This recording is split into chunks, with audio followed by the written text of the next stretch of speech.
Despite the fact that the European Commission softened its initial proposals in a new package of sanctions against Russia, the EU countries could not reach an agreement, Politico reported, citing several EU diplomats. In particular, Greece and Hungary continue to insist on the exclusion of their companies from the list of organizations sponsors of the war formed by Ukraine. But other countries, including Germany and France, fear that a ban on circumvention of sanctions could harm diplomatic relations with third countries such as Turkey and China.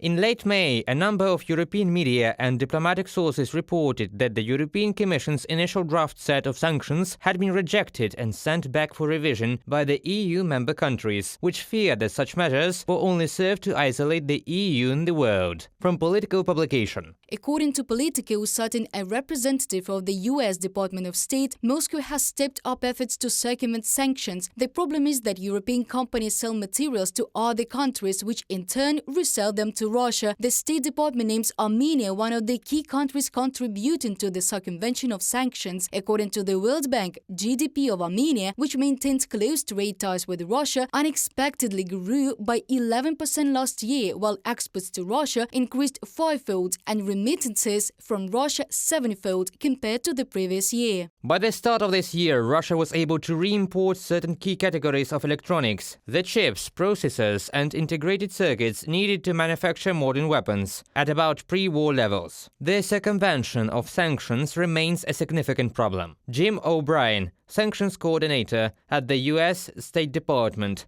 in an interview with Politico.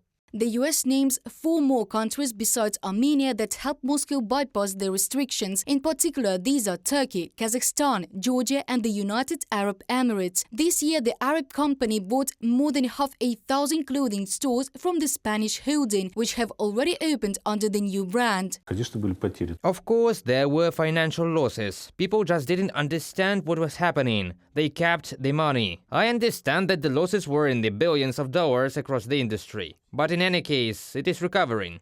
It goes from one wallet to another. However, the current Western sanctions still complicate Russia's trade operations. According to the Minister of Foreign Affairs of Lithuania, new supply chains through third countries undermine Europe's efforts to punish Moscow and they should be blocked. Most EU countries believe that sanctions should be imposed against third-party companies that re-export sanctioned goods to Russia. Recall that President Volodymyr Zelensky promised to start a public fight against countries that help Moscow bypass sanctions, and he noted that because of this, Russia can increase the production of missiles.